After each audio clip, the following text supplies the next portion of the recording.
My name is Alex Catton, and I've been leading the bioelectronics activities within the Advanced Materials in Medicine initiative at the University of Manchester. Something that we get asked quite a bit is, what do we mean by bioelectronics? Because electricity, electronics, aren't always the first things that come to mind when we start to think about biology. But in reality, electricity plays a very important role in how our bodies operate.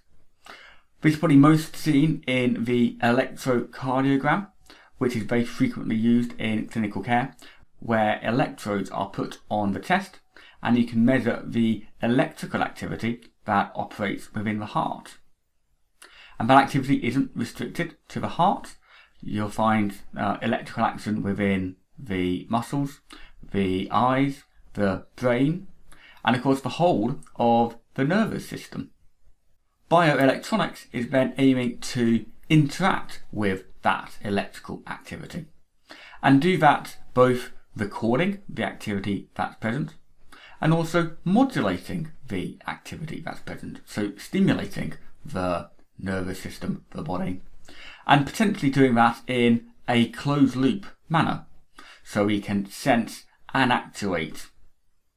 And because the nervous system reaches all different parts of the body, this is giving targets for therapies that haven't been possible previously. For realising such systems, there are many challenges in the clinical space, in the complete system creation space, but also in the materials space, which is the focus of the Advanced Materials in Medicine initiative and the bioelectronics theme within that.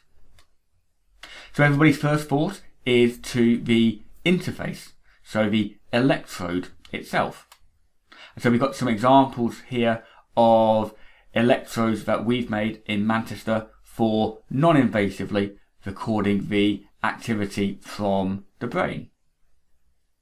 And of course there's lots of other works that are needed and are possible, particularly when you move to implanted electrodes, making sure that that interface is stable over a very long time.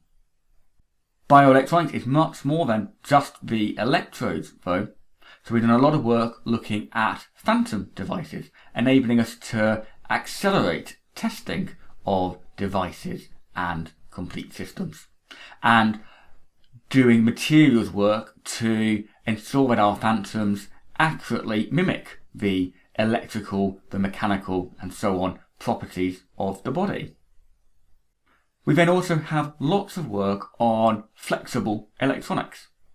So these will be for making complete systems, again for getting electrical devices that better integrate with biology. They can follow round the curves of your body rather than being a fixed, rigid device as we might have today.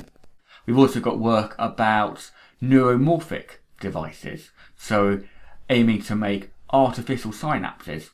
And then finally, in looking at in vitro works, so looking at cell growth and the cell membrane potential, the voltage that you get there, and manipulating the electrical environment in which cells are growing in order to help promote growth.